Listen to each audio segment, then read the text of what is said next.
বারুইপুরে নাবালিকাকে নৃশংসভাবে ধর্ষণ ও খুনের ঘটনায় তোলপাড় রাজ্য রাজনীতি।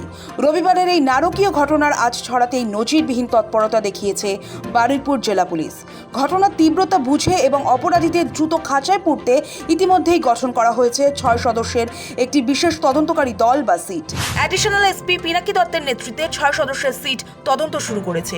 শুধু তাই নয়, ঘটনা জানার পরেই দুপুরের দিকে খোদ মুখ্যমন্ত্রী শুভেন্দু অধিকারী নির্যাতিতার বাবার সঙ্গে ফোনে সরাসরি কথা বলেন এবং অপরাধীদের বিরুদ্ধে কঠোরতম আইনি পদক্ষেপ করার স্পষ্ট আশ্বাস দেন। এর ঠিক পরেই সন্ধ্যা নাগাদ বারুইপুর পুলিশ জেলার অ্যাডিশনাল এসপি পিনাকি দত্তের নেতৃত্বে এই হাই প্রোফাইল সিট গঠনের কথা ঘোষণা করা হয়। এই ঘটনায় ইতিমধ্যেই একাধিক অভিযুক্তকে গ্রেফতার করেছে পুলিশ। বাকিদের খোঁজে শুরু হয়েছে চিরুনি তল্লাশি।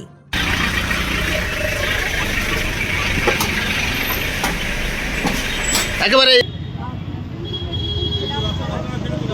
এই ধর্ষণ কে করেছে, কে কে ছিল, আর দুজন কে কে ছিল, আর দুজন কে কে ছিল, কে কে ধর্ষণ করেছে, কে কে ধর্ষণ করেছে, আর কে কে। বারুইপুরের এই ঘটনার তদন্তে নেমে পুলিশ রবিবার রাতভর বিস্তীর্ণ এলাকায় চিরুনি তল্লাশি চালিয়েছে।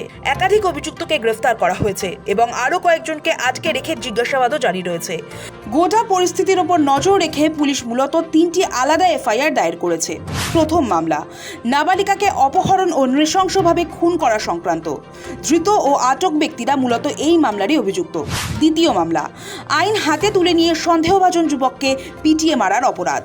তৃতীয় মামলা কর্তব্যরত পুলিশ কর্মীদের ওপর হামলা ও সরকারি সম্পত্তি ভাঙচুরের মামলা দায়ের। যারা বিশৃঙ্খলা ও হিংসা ছড়িয়েছে, সিসিটিভি ফুটেজ ও স্থানীয় ভিডিও খতিয়ে দেখে সেই সমস্ত অভিযুক্তদের খোঁজেও জোর কদমে তল্লাশি শুরু করেছে পুলিশ প্রশাসন।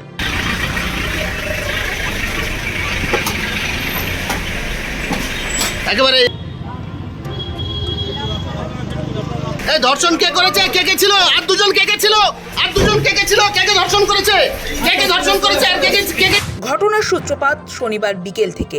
বারুইপুরের বাসিন্দা মাত্র 11 বছর বয়সের এক নাবালিকা হঠাৎ নিখোঁজ হয়ে যায়। পরিবারের লোকেরা চারিদিকে খোঁজাখুঁজি করেও তার হদিশ পাননি। এরপর রবিবার ভোরে বাড়ির ঠিক পাশের একটি পুকুর থেকে উদ্ধার হয় ওই নাবালিকার নিথর দেহ। স্থানীয় বাসিন্দা ও পরিবারের অভিযোগ, নাবালিকাকে ধর্ষণ করার পর প্রমাণ লোপাটের উদ্দেশ্যে খুন করে পুকুরে ফেলে দেওয়া হয়েছিল। এই খবর জানাজানি হতেই রবিবার সকাল থেকে ক্ষোভে ফেটে পড়ে গোটা বারুইপুর।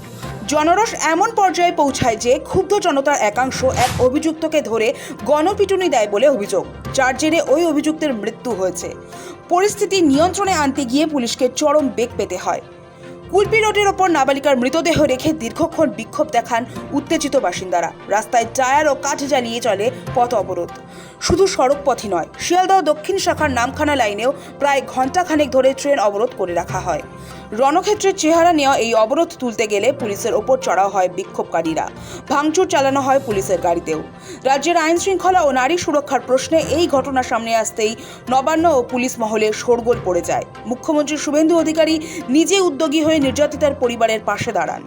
তিনি মৃতের বাবার সঙ্গে ফোনে কথা বলে সমবেদনা জানান এবং আশ্বাস দেন যে দোষী একজনও রেহাই পাবে না। এরপরই পুলিশের হাই প্রোফাইল অফিসারদের নির্দেশে দ্রুত অ্যাকশন শুরু হয়। গ্রেফতার করা হয় ঘটনার সঙ্গে জড়িত 2 মূল অভিযুক্তকে।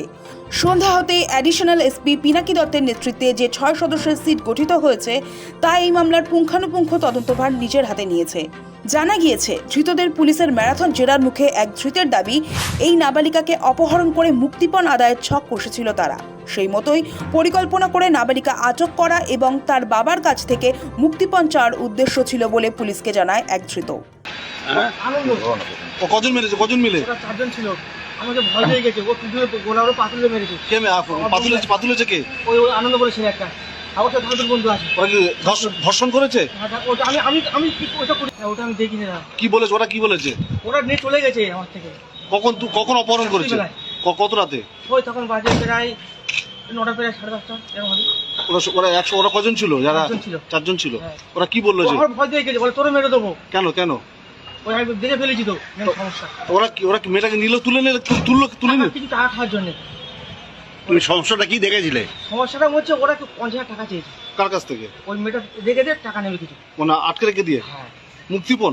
হ্যাঁ, ওরা করেছিল। ওরা ছিল কল্পনা করা পুরো প্ল্যান খাটানো ছিল। কে ছিল ওখানে? আনন্দ আছে, আর আনন্দ দুটো বন্ধু আছে। কি নাম কি তাদের? আমি একজনের চিনি, আর 2জনের চিনি না। আর মেয়েটাকে পেলো কোথা থেকে? পুকুর থেকে। না মানে কালকে রাত্রে মেয়েটাকে ধরলো কোত্থেকে ওরা? ওই ওই ওই রাস্তা থেকে নিয়ে গেছে। মানে মেয়েটা একলা ছিল? একটা ছিল না।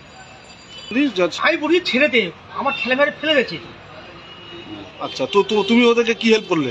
আমি হেল্প বলতে কি আমার এখন কিছু বলার নেই তো, আমি ফেসে গেছি মধ্যিখান থেকে দাঁড়া আমার বাইরে তুলে নিয়ে এসছে।